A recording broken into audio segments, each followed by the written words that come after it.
저희 아들이 유치부를 다닐 때 10계명을 외워갖고 왔는데 제 7계명을 외우기를 간식하지 말라라고 이렇게 외워왔습니다.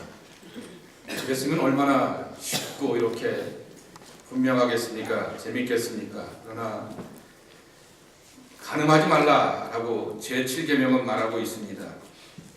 지난주에 이어서 사실은 10계명의 말씀 가운데서 무거운 주제 가운데 하나이기도 합니다.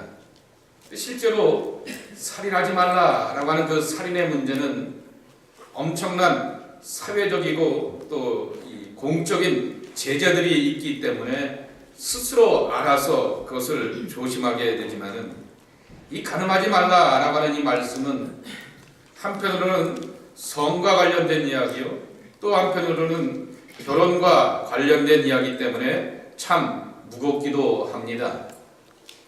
제가 1989년에 처음 담임 전도사 시작을 하면서 본격적으로 설교를 하기 시작하였습니다. 근데 어떻게 보게 되면은 이 문제를 가지고서 설교했던 기억이 이 공예배 가운데서 새벽이나 이럴 때는 지나가면서 하였지만은 공예배 대회 설교 제목으로 삼았던 것이 가만히 돌아보게 되니까 처음일 정도로 참으로 부담스러운 그러한 문제이기도 합니다. 흔히 한국교회 위기가 3G의 문제라 말하게 됩니다. 첫째로는 글로리라고 하는 거죠. 교회가 자신만의 영광을 구하고 그 영광 가운데서 교역자들이나 그 교회 지도자들이 명예를 추구하는 것이 교회의 위기라고 말합니다. 두 번째로는 또 다른 G, 골드이죠. 크게 되고 성장하게 되면서 그 속에서 오게 되는 그것에 대한 탐심과 욕망들이 이 돈의 문제로 나타난다라고 하는 것입니다. 근데 현실의 교회 가운데서 가장 큰 문제는 또 하나의 G, 이 이성의 문제인 것을 보게 됩니다. 여기에 넘어지게 되는 교회 지도자들이 많이 있고요. 최근에도 이 시카고에 있는 이 서양교회에서도 아주 탁월한 지도자가 이렇게 넘어지게 되었던 것을 보게 됩니다. 근데 막상 오늘의 본문을 가지고서 설교를 준비해 보게 되니까 3번은 설교해야 될 그러한 내용인데 이게 뭐 좋은 그런 말씀이라고 이것을 반복하여서 이렇게 디테일하게 나눌까라고 고민을 하게 되었습니다. 그래서 오늘은 간단하게 여러분들 앞에서 정리해 보려고 합니다. 얼마 전에 한국에 간통죄가 없어지지 않았습니까? 그 이유를 이렇게 됩니다. 이부자리의 속 문제를 나라가 관여할 수가 없다라고 이렇게 말하면서 간통죄를 폐지하게 되었지만은 성경은 창세기서부터 요한계시록까지 인간의 성과 결혼에 대하여서 담고 있는 것을 보게 됩니다. 아담과 하와가 이 땅에 있게 되었고 요한계시록에 보게 되면은 마지막 장에 우리를 그리스도의 신부라 말하게 됩니다. 결국 우리가 주님 앞에서 준비된 모습으로 주님을 만날 준비를 하라고 하는 것을 신부의 이 은유를 비유를 들어서 말씀하고 있는 것이죠. 성경이 말씀하고 있으니 특별히 오늘 마태복음 5장에 보게 되면은 예수님께서 이 계명을 가지고서 재해석하고 계시니 우리는 새겨 들을 수밖에 없는 것입니다. 창세기의 말씀에 보게 되면 사람이 부모를 떠나 둘이 한 몸을 이루라라고 하는 이 말씀이 예수님도 그대로 인용하여서 언급하고 있고요. 사도 바울도 또 이렇게 그대로 인용하여서 언급하고 있는 것이 바로 이 성의 문제 그리고 이 속에서 담겨져 있는 결혼의 문제라고 하는 것이죠. 근데 여러분 간단하게 이렇게 말씀을 드린다고 하면은 구약 성경에서 말하는 간음하지 말라라고 하는 것의 정의와 한계가 뭐냐라고 하는 거죠. 정확한 표현과 이해는 이것입니다. 남의 아내와 관계하지 말라라고 하는 것입니다. 왜냐고 하면은 남의 아내는 그 남편의 소유이기 때문이다라고 하는 것이죠. 그래서 여러분 여기 10계명을 가만히 보시다가 7계명하고 이 10번째 계명하고 겹치게 됩니다. 이 10번째 계명을 가만히 보십시오. 내 이웃의 집을 탐내지 말라. 이웃의 아내나 그의 남종이나 여종이나 소나 낙이나 무릇 내 이웃의 소유를 탐내지 말라라고 말하게 됩니다. 그 집에 이렇게 집주인이 꼭 필요한 것 가운데 하나가 하인들이 있어야 되는 것이고 물건들이 있어야 되는 것이고 농사를 짓기 위해서는 소나 나귀와 같은 그러한 짐승들이 필요한 것이죠. 그런데 그 모든 소유 가운데서 가장 으뜸되는 소유의 개념으로 정의한 것이 뭐냐라고 하면은 아내라고 하는 그러한 표현을 쓰고 있는 것입니다. 그래서 남의 집 아내를 탐하지 말라라고 하는 것으로 십계명 가운데서 인간의 욕망을 다시 한번 이렇게 정리하면서 제어하고 있는데요. 그 소유의 가장 첫 번째가 뭐냐라고 말하게 되었을 때 아내를 설명하고 있는 것입니다. 그러기에 가늠하지 말라라고 하는 말의 뜻은 남편이 가장 소중하게 여기는 그 소유물 여자를 관계하여서 그 관계를 깨트려 버리지 말고 마음의 고통을 주지 말라라고 하는 것입니다. 레위기서 20장 10절 말씀에 보게 되면은 누구든지 남의 아내와 간음하는 자 곧 그 이웃의 아내와 간음하는 자는 그 간부와 음부를 다 죽일지니라 라고 하여서 남자건 여자건 다 함께 돌로 쳐서 죽이라 이렇게 말씀하고 있는 것입니다. 결국 이 아내는 남편의 소유의 문제일 뿐만 아니라 그렇게 하게 됨으로 인하여서 남의 결혼관계와 결혼생활을 깨뜨리기 때문에 그렇게 하지 말고 그렇게 하는 사람을 향하여서 돌로 쳐 죽이는 게 세 종류 있습니다.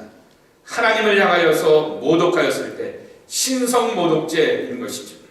부모를 향하여서 방치하고 부모를 향하여서 모독하게 되었을 때 부모는 누굽니까? 하나님의 대리자, 대행자이기 때문인 것이죠.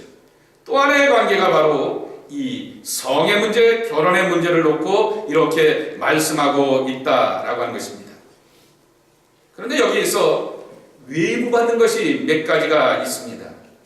첫째는 뭐냐라고 하면은 총각이든 혹 결혼한 남자라 할지라도 처녀와 관계를 맺게 되면은 신명기 22장 26절 27절 말씀해 보게 되면은 그 처녀의 아버지에게 혼인값 은 50세기를 주고 아내로 삼으라 이렇게 말하게 됩니다.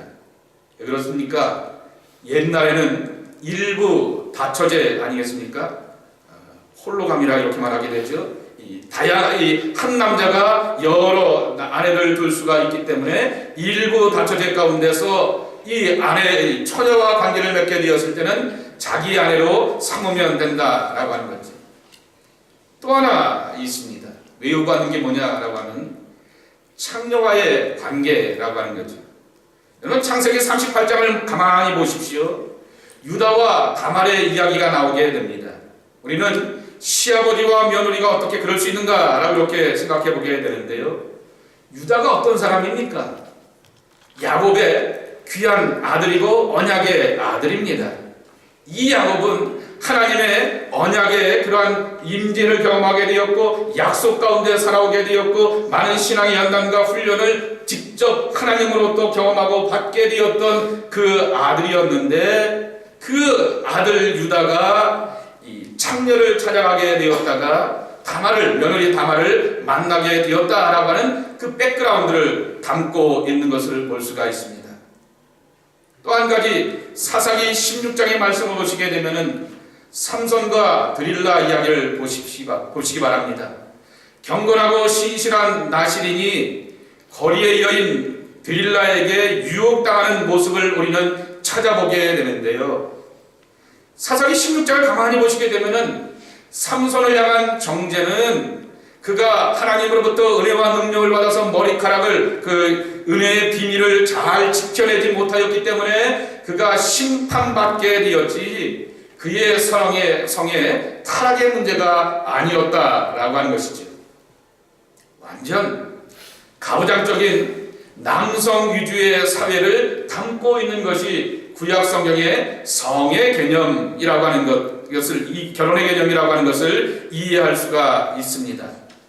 그러니까 구약 성경을 따라서 성경이 그렇게 하니까 오늘 내가 그렇게 삽니다 라고 정당할 이유가 결코 없습니다. 사회에서 매장될 뿐만 아니라 가정에서 내쫓김을 당하며 바깥 어두운 데서 일을 갈 것입니다. 그렇기 때문에 그렇게 살아서는 결코 안 되는 것이죠. 그런데 고대 이스라엘의 문화가 이렇구나 라고 하는 것으로 이해하게 될 것입니다. 왜 이 불편한 얘기를 여러분들에게 해드리는 이유냐는 이유는 뭐냐라고 하면은 예수님께서 이 말씀을 재해석하셨기 때문이다 라고 하는 것이죠. 지난주에 예수님께서 말씀하시기를 내가 율법을 폐하러 왔느냐? 아니다. 완성하러 왔느니라 라고 말씀하여 주시면서 율법의 1.1획도 결코 변하지 않을 것이다 라고 말씀하여 주십니다. 그리고 나서 첫 번째 재해석하신 것이 살인하지 말라라고 하는 것에 대한 재해석이었던 것입니다. 그리고 두 번째 재해석하시게 되었던 것이 27절 말씀에도 있듯이 또 이렇게 말씀하여 주시면서 가늠하지 말라 하였다는 것을 너희가 들었으나 나는 너희들에게 이르노니 라고 하면서 구약에서 너희들이 가르침을 받게 되었던 이것을 나는 이렇게 해석한다 라고 이렇게 말씀하여 주고 있는 것입니다. 근데 그것을 위에서부터 아니라 저는 밑에서부터 여러분들 앞에 소개해 드리려고 합니다. 스크린에 31절 32절 한번 올려봐 주시기 바랍니다. 제가 읽어드리겠습니다. 또 일러스되 누구든지 아내를 버리거든 이은 용서를 써줄 것이라 하였으나 또 32절에 보게 되면은 누구든지 음행한 이유 없이 아내를 버리면 이라고 하는 것이죠. 버린다 라고 하는 것이죠. 내가 이게 좋아서 이것을 내 품에 꼭 갖고 있다가 에이 재미없어 낡았어 쓸모없는 것 앞에 와서 던지게 되는 것이 버린다 라고 하는 것의 개념일 것입니다. 결국 소유의 개념으로서 구약 성경에 보게 되면은 여자를 이해하게 되었고 아내를 이해하게 되었다라고 하는 것이죠. 그래서 이 여자를 나의 소유로 삼게 되었다가 또 다른 여자를 만나게 되었고 그 또 다른 여자 속에서 만나는 그러한 개념 가운데서 소유의 개념으로 이 여자를 향하여서 취하게 되고 버리게 되면 이것은 가늠한 것이다 라고 말씀하여 주시면서 돌맞는 그러한 개념으로 말씀하여 주고 있는 것입니다. 다시 말씀을 드리면 구약 개념에서 가늠하지 말라라고 하는 것은 남의 가정을 향하여서 남의 결혼을 깨뜨리지 말고 그리고 이 여자를 남편의 소유로 건드리면서 취하지 말라라고 하는 그러한 말씀인 것입니다. 한번 여러분 생각해 보시기 바랍니다. 가늠의 문제가 어떤 문제입니까? 관계의 문제입니다. 여기 출애굽기의 말씀, 신명기의 말씀을 보면서 가늠하지 말라라고 하는 얘기는 남의 가정, 남의 결혼, 남의 남편 그것을 향하여서 깨뜨리지 말고 건들지 말라라고 말하게 되지만은 가늠하게 되었을 때 또 하나의 문제는 당사자의 아내의 눈에서도 피눈물 나기는 마찬가지라고 하는 것이죠. 당사자의 아내에게서도 가슴 아프고 고통스러운 그러한 일들이 있게 되는 것이다 라고 하는 것이죠. 결국 이 가늠의 결과가 돌맞아 죽는 하나님의 심판인 것처럼 자신의 아내에 대하여서 어떠한 고등과 배려가 없는 것이 하나님 앞에서 심판받는 그러한 경우라고 하는 것입니다. 남의 결혼 생활도 존중해야 되겠지만은 내가 내 아내와 함께 내 가정을 어떻게 지켜가야 하겠는가 라고 하는 것에 대한 그 중심이 먼저 서 있어야 된다라고 하는 것입니다. 그러게 그런 맥락 가운데서 여기 예수님이 하셨던 말씀을 다시 한번 이해해 볼 것입니다. 28절입니다. 음욕을 품고 여자를 보는 자마다 마음에 이미 가늠하였느니라 라고 하는 것이죠.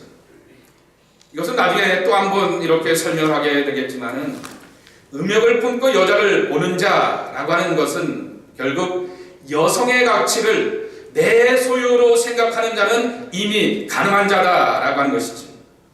무슨 말씀이냐고 하면은 저 여자 괜찮은데? 저 여자 마음에 드는데? 라고 하면서 내가 저 여자를 나의 소유로 쉽게 생각하는 어리석은 판단을 결코 하지 말라라고 하는 것입니다.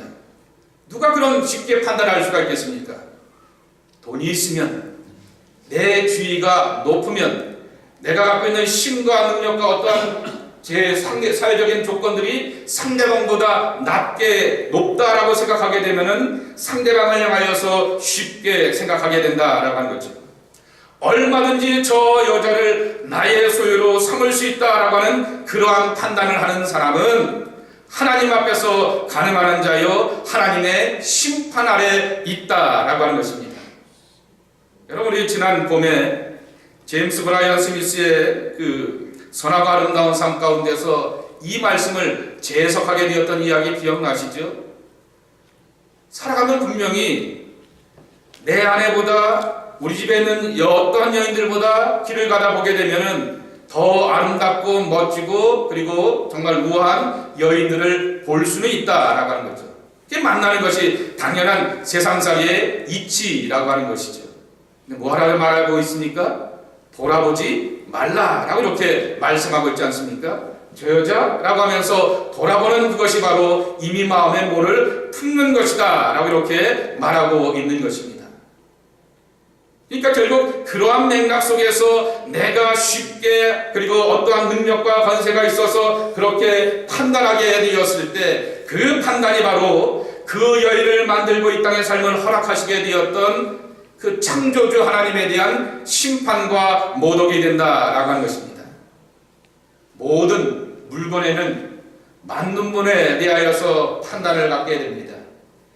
메이드 인 코리아, 메이드 인 차이나, 메이드 인 이태리라고 하면서 어디서 만들었지라고 하는 것을 보게 되는 거면서 그 물건에 대해서 우리가 평가를 내리게 되는 것처럼 우리라고 하는 여자를 포함한 아이들을 포함한 지구상의 모든 존재들은 made by God, 하나님의 손길과 하나님의 은혜 안에서 만들어지게 되었던 그러한 피조물이라고 하는 것이죠.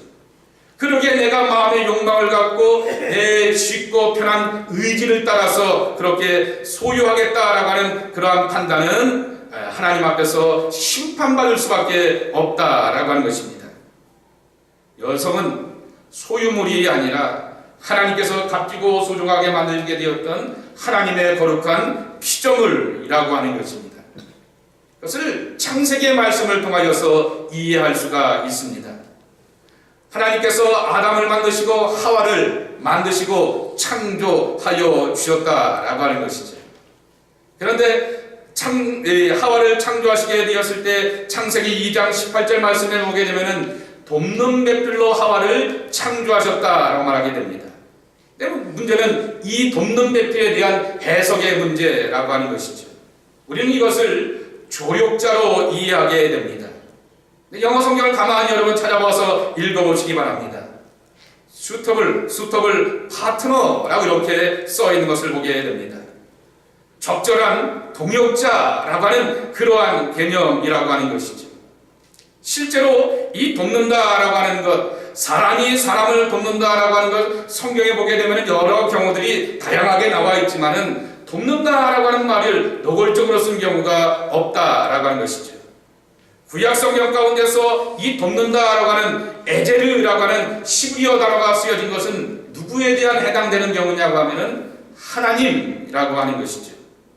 하나님은 우리의 뭐라고요? 도움이시니라고 시편 33편 20절에 말씀하고 있습니다. 내가 산을 향하여 눈을 들리라 나의 도움이 어디서 올꼬? 라고 말씀하여 주시면서 우리를 도우시는 분이 하나님이시다 라고 이렇게 말하게 됩니다. 그렇기 때문에 하나님에 대하여서 말씀하시고 언급할 때 도움이라고 하는 에제르라고 하는 단어를 쓰고 있는데 이것을 안에 배필을 향하여서 돕는 배필이라고 하게 되었을 때 사람에게 이렇게 쓰게 되었던 경우가 여기 하와에 해당된다라고 하는 것입니다. 어려울 때 힘이 되고 돕는 그러한 관계 속에서 아담과 하와의 삶을 허락하시게 되었다라고 하는 것입니다. 두 번째로는 배필이라고 하는 단어입니다. 배필이라고 하는 시브리어 단어는 네게드라고 하는 말인데요. 그 말의 문자적인 뜻은 facing이라고 하는 것입니다. 얼굴과 얼굴을 맞대어 본다라고 하는 거죠. over against라고 하는 것이죠. 서로 마주하는 것이 바로 배필이라고 하는 것입니다. 여러분, 하와가 이 땅에서 창조되었을 때 하나님께서 이 창조되는 과정들을 여러분이 생각해 보게 되면은 아담이 뭐 할 때요? 잠들어 있었을 때라고 하는 거죠. 제가 어저께 5시간 조금 넘게 자고 아침에 이렇게 말씀을 준비했는데요.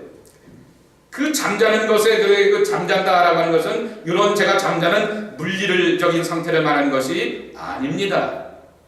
우리가 6시간 자고 7시간 자고 8시간 잠자는 동안에 하나님께서 그냥 스리슬쩍 꺼내셔서 만드셨다라고 하는 그러한 뜻이 아닙니다.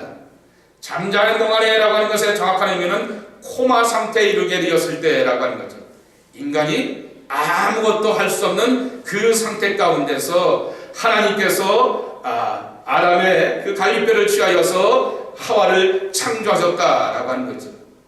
그러니까 하와가 이 땅의 삶을 살아가게 되었을 때 아담이 한 것은 하나도 없다라고 하는 거죠. 아담이 주장할 수는 있을 것입니다. 이거 제 갈빗뼈인데요. 그랬을 때, 야, 오너십이 네 거냐 내 거냐라고 하나님이 따져 들고 간다고 하면은 아담의 갈빗뼈의 오너십도 사람 것이 아니라 하나님으로부터 오게 되었던 것이죠. 이런 배필을 우리에게 허락하여 주셨다라고 하는 것은 우리의 가정을 통하여서 소중한 삶의 영적인 파트너로서 서로를 존중하면서 하나님의 나라를 만들어가는 존재들이 되어야 된다라고 하는 것이죠. 이것이 바로 가정의 모습이어야 한다라고 하는 것이죠. 그것에 대하여서 뒤를 돌려놓고 그러한 자기의 욕망과 야망을 따라서 쉽게 생각하고 사회적인 위치를 따라서 판단하게 되었을 때 하나님께서 심판하시는 준엄한 심판의 한 단계로서 하나님이 심판하실 것이다 라고 하는 그러한 뜻을 담고 있다라고 하는 것입니다. 여러분, 구약 성경에 보게 되면은 결혼에 대한 그러한 이야기들이 몇 가지가 더 있는데요. 잠언서 5장 15절 말씀을 보게 되면은 가정과 부부의 성생활에 대한 표현도 나오게 됩니다. 운물을 가지고서 비유하게 되죠. 샘물이 집 밖으로 흘러넘치게 하지 말라라고 말하게 되면서 부부와의 그 관계 속에를 집 안으로 이렇게 운물로 표현하면서 집 안에서 넘치고 즐거움과 교제를 나눌 것을 말하고 있는 것이죠. 밖으로 가지 말라라고 하는 것이죠. 이것에 대해서 더 이렇게 신앙적으로 정리한 말씀이 어디냐라고 말하게 되면 호세아서입니다. 우리는 이스라엘이 불신앙과 우상 숭배하고 배기하게 되었던 것을 음탕한 여인 고멜 가운데 비유하였다라고 이렇게 말하게 되지만은, 그러나 그 모든 것이 회복되게 되는 것은 하나님의 언약이었다라고 하는 것이죠. 하나님의 약속 가운데서 이스라엘이 회복되게 되는 것처럼 우리의 가정과 삶은 하나님의 약속의 말씀을 바탕으로 서 있어야지만 튼실하고 견실한 그러한 가정의 모습이 된다라고 하는 것입니다. 그런데 실제의 모습이 문제가 하나 있습니다. 지금까지 제가 이론적으로 사회적인 관계 속에서 소유의 개념 가운데서 이렇게 말씀을 드렸고 책임을 져야 된다라고 하는 그러한 말씀을 드리게 되었지만은, 문제는 이 성이라고 하는 것은 욕망의 문제라고 하는 것이죠.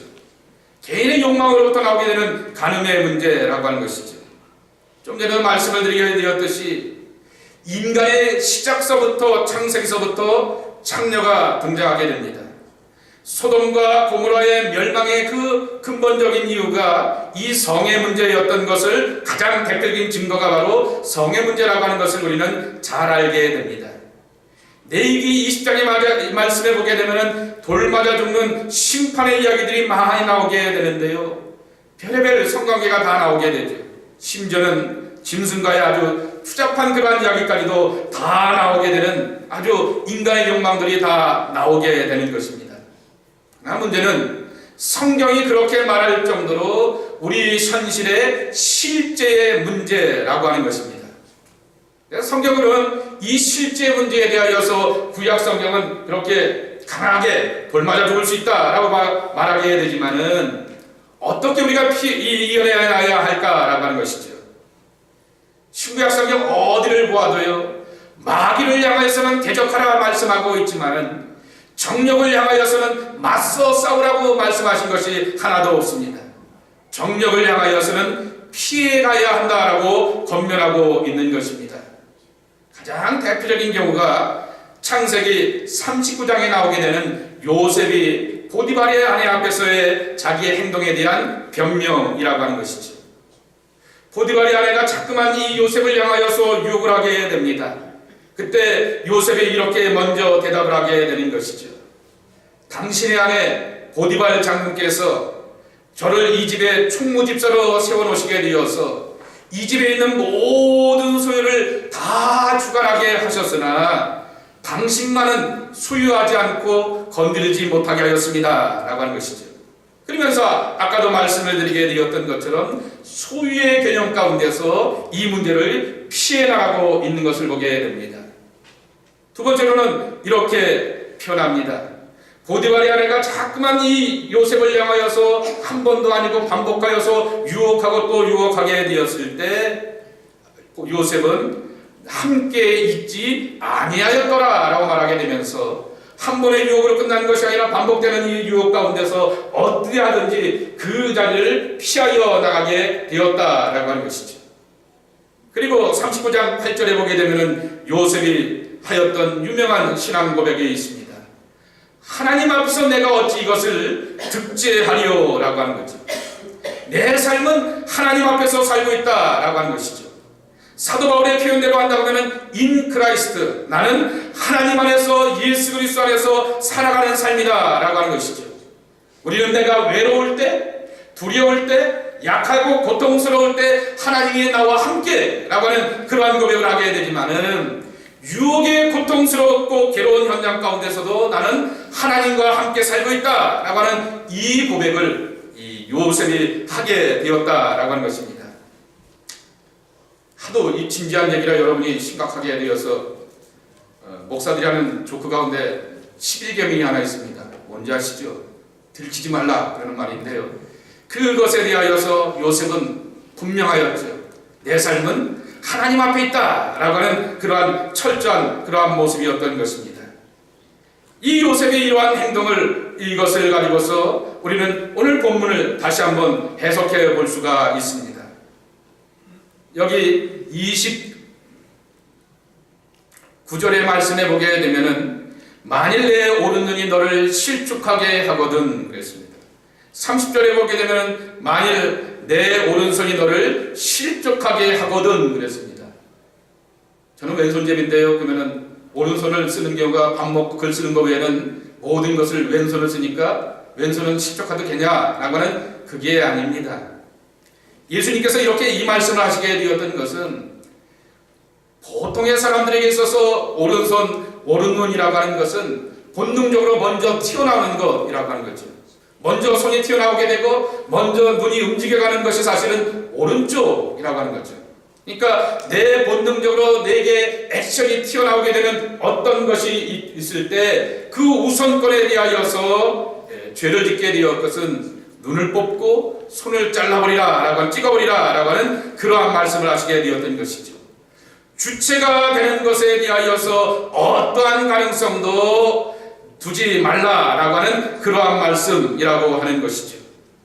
죄가 되는 곳에 가지도 말고 조금 전에 요셉이 우리에게 가르쳐 주었던 그 지혜처럼 그 가능성 있는 자리 가운데서 있으려고 하지도 말라라고 하는 그러한 말씀을 하고 있는 것입니다.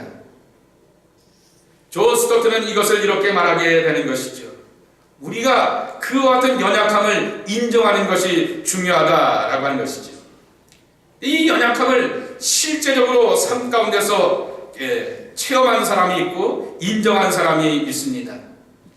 중세의 어거스틴이었던 것이죠. 어거스틴은 20살이 되기 전에 이미 두 아이의 아빠가 되었고 자기 안에 이 성적인 욕망이 유달리 강하다라고 하는 사실을 스스로가 인정을 하게 되었던 것입니다. 그가 어머니의 간곡한 기도 가운데서 회심의 사람이 되었고 탕자가 변하여서 성자가 되어서 많은 사람이 그를 향하여서 가르침을 받고 상담을 받고 위로를 받으려고 하게 되었을 때 항상 자기를 인정하면서 이성의 교인이 자기만 혼자 있게 되었을 때 찾아오게 되면은 아주 불을 내면서 내쫓게 되었던 것입니다. 그리고 제3자 누군가가 지키고 있을 때만 그 사람을 향하여서 받아주게 되었고, 늘 비서를 옆에다 두고서 상담을 하게 되고 그를 향하여서 권면을 하게 되었던 것을 보게 되죠. 그리고 또한 상담을 하게 되었을 때 문을 열어놓게 됩니다. 문을 열어놓게 되면 상담회 속에서는 제3자가 있으면 프라이버시도 없는 거 아닙니까?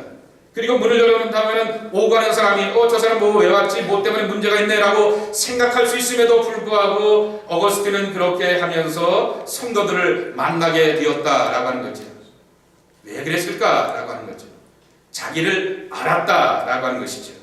그래서 어거스틴 이후로 이 신앙생활을 하면서 나오게 되었던 그러한 신앙의 훈련이 하나 있습니다. 한번 여러분 따라해 보시기 바랍니다. 치는 연습. 예. 나 자신을 치는 연습이라고 하는 거죠. 갈라디아서 5장 24절 말씀에도 있는 것처럼 그리스도 예수의 사람은 그의 생각과 정욕과 모든 것을 다 십자가에 못 박았다라고 하는 것처럼 십자가에 다는 연습이라고 하는 것이죠.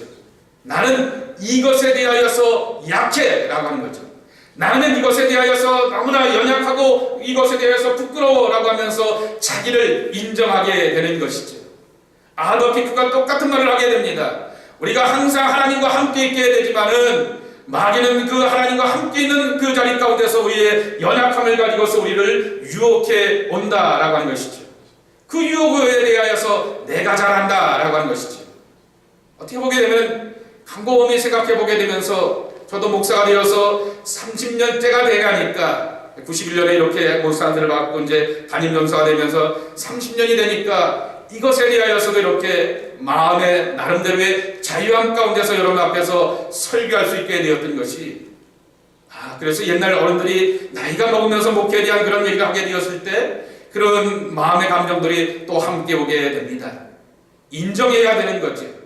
연약함을, 모자람을, 나의 부끄러움을 항상 인식하면서 하나님과 함께 있다라고 말하게 되지만은, 그러나 사단은 나의 연약한 부분들을 가지고서 나를 유혹하면서 흔들어 놓는다라고 하는 것이죠. 그러기에 치는 연습 혹은 다는 연습을 해야 한다라고 하는 거죠. 십자가에 예수님만 달리면 언제 우리가 구원받습니까? 나도 나 자신을 십자가에 다는 연습으로 날마다 하나님 앞에 나가야 된다라고 하는 것이죠.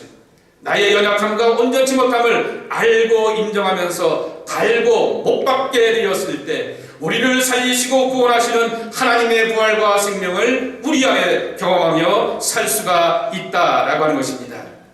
오늘의 말씀을 여러분 기억하시면서 설교 제목을 제가 결혼의 가치, 여성의 가치라 이렇게 말하게 되었지만 한 가지 더 이렇게 설교를 다 정리하고 나서 이렇게 달아놨습니다. 결혼의 가치, 여성의 가치, 그리고 나의 가치라고 하는 거죠. 하나님 앞에서 온전하고 소중한 것들 내가 잘 지켜나가야 될 것입니다.